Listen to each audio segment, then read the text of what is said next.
on how to prepare for a client interview. Client interviews at QBurst are usually carried out online using Skype, Google Hangout or WebEx. You should prepare for an online interview just as you would for a face-to-face interview.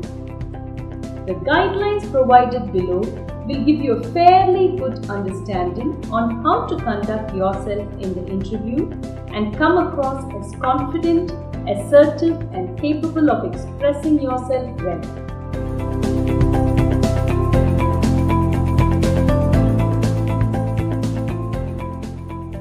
Once the interview date is confirmed, book a meeting room at your location immediately. If you wait until later, your desired slot might be taken up by someone else.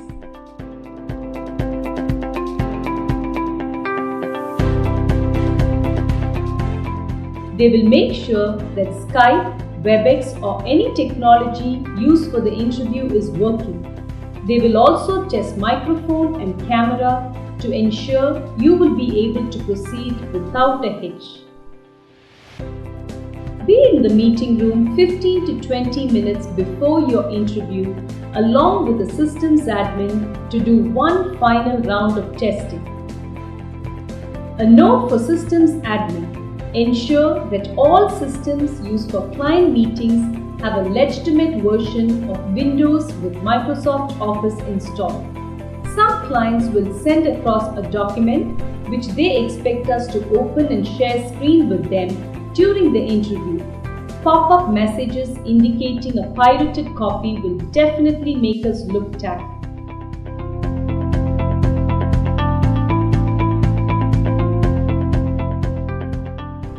Check out the client's website to get a feel of their products and services, their customers and what vertical they are in. This step will equip you to discuss anything in that context. Be prepared to answer questions about the projects you have highlighted in your CV and technologies used. The client will mostly question you on the technologies mentioned in your CV. So make sure you know everything you have included in your CV. You may also be asked about challenges you have faced in the past. Mention a problem that tested your skills and abilities and had positive outcomes. Specify how you analyzed the situation, the skills you used to professionally deal with it, and your particular contribution to resolving it.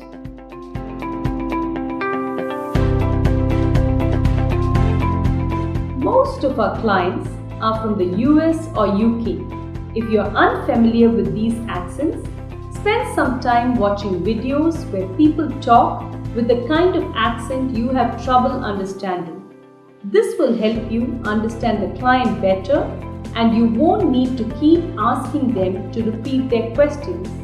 If you ask too many times, they may wonder if they will struggle with you when communicating in the future.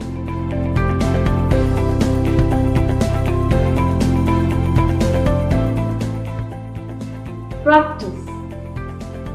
Ask a colleague to run through a mock interview with you using the same interview platform, Skype, Google Hangout or WebEx.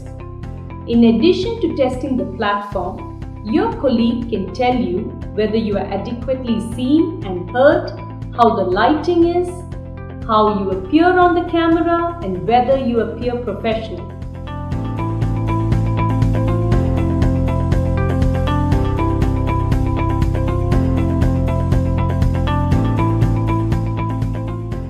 Don't forget to turn off your cell phone before your interview.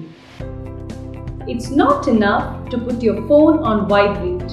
While the client may not hear your device ring, you will, and the vibration could distract you.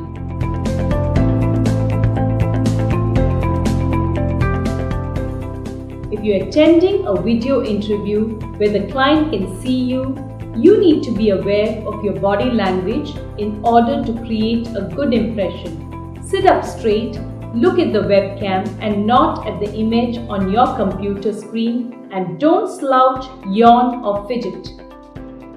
Make it a point to smile sincerely when you greet them initially. This shows that you are pleasant to work with.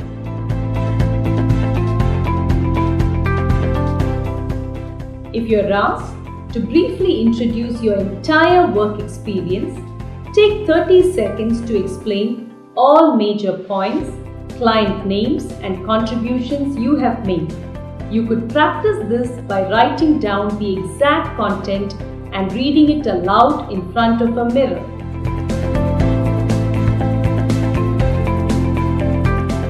Speak up so that the client can clearly hear you. If you speak too softly, the client might think you lack confidence. Avoid giving monosyllabic answers like yes or no. Try to give recent examples that back up what you say about your skills and experience. However, keep your answers concise and relevant to the job.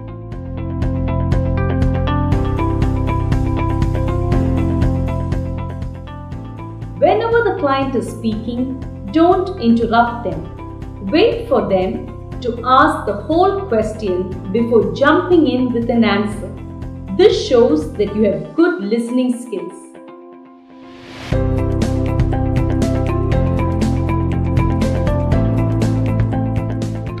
A common mistake that most of us make is not answering the question that they are asking us. Rather than trying to guess what you were asked and risk providing a weak or irrelevant answer, it is definitely better to ask the client to repeat or clarify the question. So how do you ask the client to repeat a question politely? Some examples of positive approaches are: would you mind repeating the question so I'm clear on what you're asking? I didn't fully understand the question. Would you mind repeating it for me? Your tone should be either neutral or positive. Treat the clients as an equal.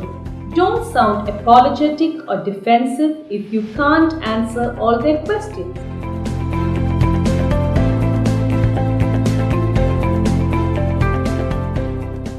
Make it a point to speak slowly and clearly and pause between sentences. Make sure that the person you're speaking to is able to understand what you're saying without straining to do so. Resist the temptation to fill the silence with filler words and phrases such as actually, like, so, or you know. What I mean is, these terms can make you look ill-prepared, nervous, and inarticulate. Pause to think and choose your words carefully. If you need time to think when you're asked a question, you could say, "That's a really good question. I need a moment to think about that," and then take your moment. If your pause has gone on for an awkward length of time and you still can't think of an answer, ask whether you can come back to it at the end of the interview. Show interest in the job by asking questions about it. When the client asks questions like, "What is your greatest weakness?" or "Tell me about a time you failed," they want to know how you overcome setbacks. Explain how your enthusiasm and optimism helped you face a setback. Be upfront about your skills and experience. Don't give answers you think the client wants to hear. If you do not possess a skill, tell the client that this is something you have yet to do and you look forward to learning it. Prepare real-life examples to demonstrate your ability to take initiative, overcome obstacles, and resolve conflicts. Don't use those overused business phrases like "I can think out of the box." These cliches don't really impress clients anymore. When the interview is complete, say "Thanks for your time and have a good evening." Wait for the client to disconnect before you do. By following these guidelines, you should be able to attend an interview with confidence and increase your chances of getting selected. Good luck!